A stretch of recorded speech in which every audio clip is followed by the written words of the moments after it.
Alright, so now I'm going to start the process of priming the brass.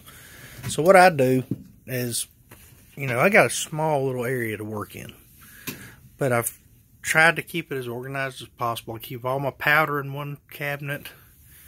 I've got primers, reloading dies, and books all up in this cabinet. One important thing that I have learned, there's a lot of experts on YouTube.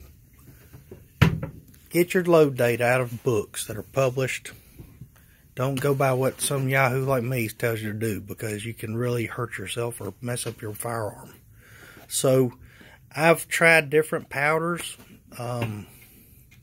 All I'm doing is shoot. I'm not out here trying to be, the expert marksman. I'm not hoarding ammo for the apocalypse, because if you can't shoot, you can have 8 million rounds, but if you don't hit your target on one round, then they can get all your ammo. So really all that hoarding ammo is bullcrap anyway.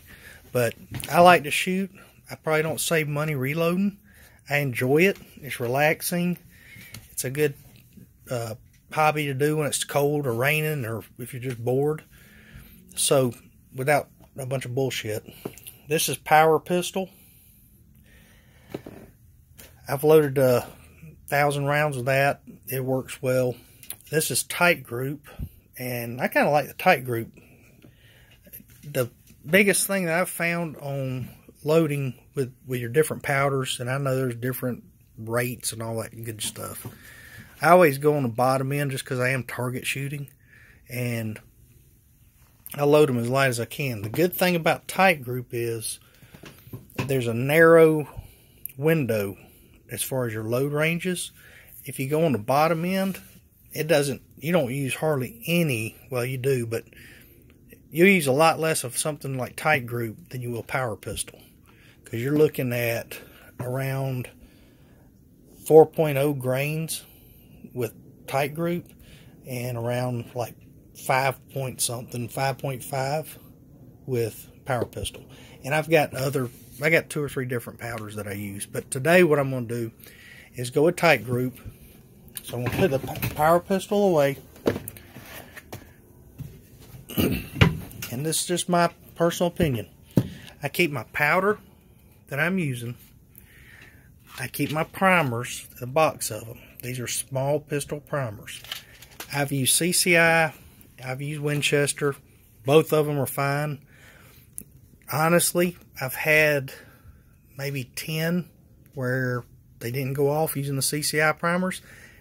Possibly something I did wrong. I haven't had a single failure to fire with a Winchester.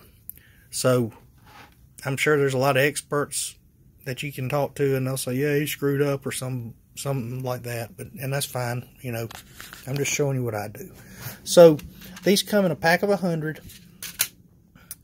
You have to use a different, this is important, these are universal shell holders. The universal shell holder is what you're going to use in your die. So that's what this one right here is. You can see how it loads up. So it just clicks in.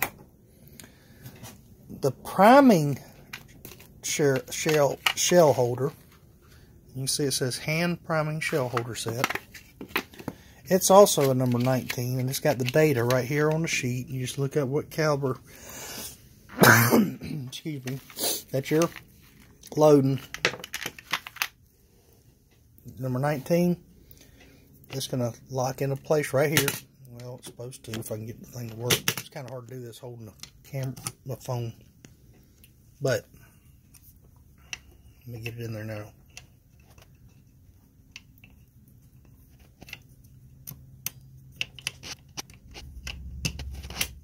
There.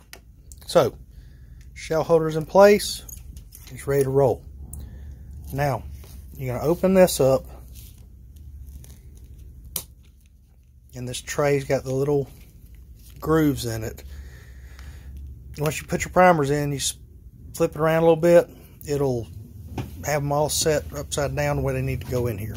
So, let me get that loaded up, and then I'll be back with you.